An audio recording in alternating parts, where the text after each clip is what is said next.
সম্প্রতি অন্য ধর্মের মানুষের সাথে ইসলাম ধর্মের ছেলে এবং মেয়েদের অবৈধ রিলেশনশিপের পরিমাণ বেড়ে গিয়েছে।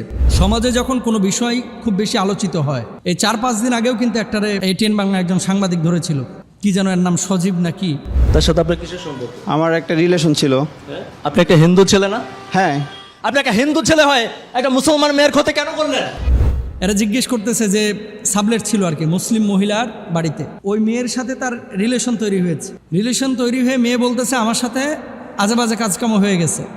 এরপরে ছেলের মতো ভেগে গেছে। ছেলে আমাকে বলেছে যে ধর্ম চেঞ্জ করবে, সে আমার ধর্মে আসবে, সে আমাকে বিয়ে করবে, এগুলো আমার মাথায় ছিল। ও যুবককে জিজ্ঞেস করছে যে আপনি কি তার সাথে সম্পর্ক ছিল আপনার? কয় হ্যাঁ ছিল। কয় এটা কি সম্পর্ক ছিল? কয় এটা প্রেম সিস্টেম। 2 বছর তার সাথে প্রেমের সম্পর্ক ছিল কিনা? আমার রিলেশন ছিল, ঠিক আছে।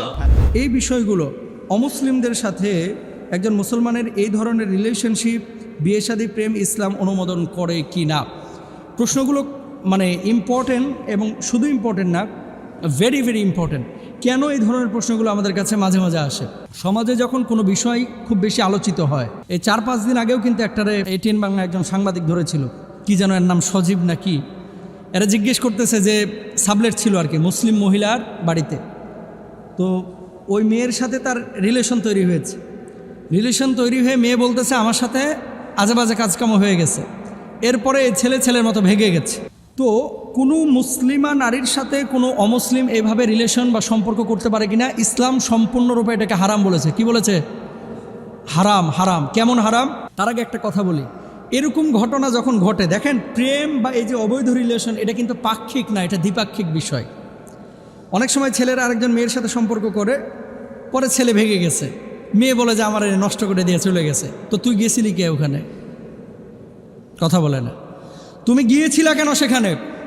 একজন নারী যদি সুযোগ না দেয়, একজন পুরুষ কখনো তার কাছে ভিড়তে পারে না। তার মানে আপনি সুযোগ দিয়েছেন, সুযোগ দেওয়ার পরে তাকে সুযোগ করে দিয়েছেন, সে ওখানে গিয়ে আপনি যা করার তা করেছে। তো অমুসলিমের খালি বিচার করলে হবে না, মুসলমানগুলোরও বিচার করা উচিত, কারণ আপনি এই কাজ করেছেন কেন। এবার আসেন দলিলে আসেন। ওই যুবককে জিজ্ঞেস করছে যে আপনি কি তার সাথে সম্পর্ক ছিল আপনার? কয় হ্যাঁ ছিল। কয় এটা কি সম্পর্ক ছিল? কয় এটা প্রেম সিস্টেম। প্রেম সিস্টেম ছিল, মানে এটা আলাদা একটা সম্পর্ক। বলতেছে প্রেম সিস্টেম। নাউজুবিল্লাহ, জোরে বলেন একবার। ইসলামী শরিয়ায় প্রেম, ভালোবাসা, মহব্বত, মায়া এটা আছে কখন? বিয়ের পরে। বিয়ের আগে কোনো প্রেম নাই। বিয়ের আগে কোনো প্রেম নাই। প্রেম হবে বিয়ের পরে, ভালোবাসা হবে বিয়ের পরে। বাবা মার সাথে ছেলে মেয়ের সম্পর্ক থাকবে, ভালোবাসার সম্পর্ক। এবার আসেন ইসলামী শরিয়ায় আল্লাহ সুবহানাহু ওয়া তাআলা পবিত্র কুরআনুল কারীমের মধ্যে কি বলেছেন। প্রথমত আল্লাহ সুবহানাহু ওয়া তাআলা দেখেন সূরা মায়েদার মধ্যে কি বলছেন। আল্লাহ সুবহানাহু ওয়া তাআলা বলছেন ওয়াল মুহসানাতু মিনাল্লাযীনা উতুল কিতাবা মিন ক্বাবলিকুম ইযা আতাইতুমুহুন্না উজুরাহুন্না মুহসিনিনা গায়রা মুসাফিহিন। আহলে কিতাব কারা? যারা আসমানি কোনো একটা গ্রন্থের অনুসারী, তাওরাতের, জবুরের অথবা ইঞ্জিলের, এদেরকে কি বলা হয়? আহলে কিতাব। বর্তমান বিশ্বে আহলে কিতাবের প্রকৃত আহলে কিতাব খুঁজে পাওয়া মুশকিল। রাসূল সাল্লাল্লাহু আলাইহি সাল্লামের জামানায় পাওয়া যেত, কিন্তু এই জামানায় পাওয়া যায় না, কারণ এরা তাওরাতকে কাটছাঁট করছে, এরা জাবুরকে কাটছাঁট করছে, এরা ইঞ্জিলকে কাটছাঁট করেছে, নিজেদের মতো কিতাবটাকে সুবিধা মতো ফিটিং করে দিয়েছে। এই জন্য আসল আহলে কিতাব মানে ইয়াহুদি, খ্রিস্টান, নাসারা, এরকম আসল আহলে কিতাব এখন পাওয়া যায় না। আহলে কিতাবদের সাথে মানে বিয়ে করা জায়েজ আছে মুসলিম যুবকের, তবে সেই আহলে কিতাব বর্তমান বিশ্বে নেই। এই আয়াতে কারিমে আল্লাহ সুবহানাহু ওয়া তাআলা সেটা বলেছেন। এবার আসেন 2 নম্বর সূরা বাকারা 221 নম্বর আয়াতে আল্লাহ সুবহানাহু ওয়া তাআলা কি বলছেন? দ্বিতীয় দলিল, ওয়ালা তানকিহুল মুশরিকাতি হাত্তা ইউমিন। এরপর আল্লাহ কি বলছেন? ওয়ালা আমাতুম মুমিনাতুন খায়রুম মিন মুশরিকাতি ওয়ালাউ আ'জাবাতকুম। আয়াতের দ্বিতীয় অংশে দেখেন ওয়ালা তুনকিহুল মুশরিকিনা হাত্তা ইউমিনু ওয়ালা আবদুম মুমিনুন খায়রুম মিন মুশরিকি ওয়ালাউ আ'জাবাকুম। তাহলে দলিল পাইলেন 3টা। কি বলছেন এখানে? আল্লাহ তাআলা বলছেন খবরদার কোনো মুশরিক মেয়েকে কোনো ছেলে বিয়ে করো না। কাদেরকে বলছেন? মুসলমানদেরকে। এরপর আল্লাহ তাআলা বলছেন যে খবরদার কোনো মুশরিকা নারী কোনো মুশরিক ছেলেকে বিয়ে করো না, মানে কোনো মুসলিমা নারী কোনো মুশরিক ছেলেকে বিয়ে করো না।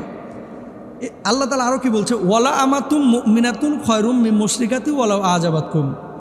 আল্লাহ বলছেন যে মুশরিকা নারীর চাইতে একজন দাসী, কালো, কুচকুচে, অসুন্দরী মেয়ে অনেক উত্তম যে মুসলিম। সুবহানাল্লাহ বলেন। আল্লাহ কি বলছেন? ধরেন একটা মেয়ে একেবারে খুব সুন্দর, হুড়বড়ির মতো সুন্দর, যাকে দেখলে মানুষ তাকায়া থাকে। আল্লাহ সুবহানাহু ওয়া তাআলা এই আয়াতে বলতেছে, অথচ ওই মেয়েটা মুশরিকা, মেয়েটা আল্লাহর সাথে শিরিক করে, এরা বিয়ে করিস না। তাহলে কারে বিয়ে করবি? আল্লাহ বলছে একটা কালো, দেখতে অসুন্দর, যার চেহারা স্রোত নাই, এরকম একটা মেয়েকে বিয়ে করো। সুবহানাল্লাহ বলেন। এবং আল্লাহ সুবহানাহু ওয়া তাআলা আরও বলছেন, এমন কোনো পুরুষ যদি থাকে যে পুরুষ ইসলাম কবুল করেছে, অথবা এমন কোনো নারী যদি থাকে যে নারীটা ইসলাম কবুল করেছে, কিন্তু এমন ছেলেকে ভালো লেগেছে যে ছেলেটা দেখতে অনেক সুন্দর কিন্তু মুশরিক, আল্লাহ বলছে ওরা বিয়ে করিস না। যে কালো, দেখতে অসুন্দর কিন্তু অন্তরের মধ্যে ঈমানের নূর আছে, তাকে বিয়ে করো। সুবহানাল্লাহ বলেন। সুতরাং আমরা অমুসলিম কোনো নারী এবং পুরুষ কখনোই এইভাবে কারোর সাথে আমরা সম্পর্কে জড়াবো না, ইনশাল্লাহ বলেন। ছেলে এবং মেয়ে মুরব্বী যারা আছেন, আপনারাও কিন্তু এগুলো কন্ট্রোল করতে হবে, যে কার সাথে মিশতেছে, কার সাথে যাচ্ছে, কার সাথে চলতেছে, কার সাথে ফিরতেছে, এই জিনিসগুলো কিন্তু খেয়াল করতে হবে। আল্লাহ তাআলা আমাদের সবাইকে বোঝার তৌফিক দান করুন।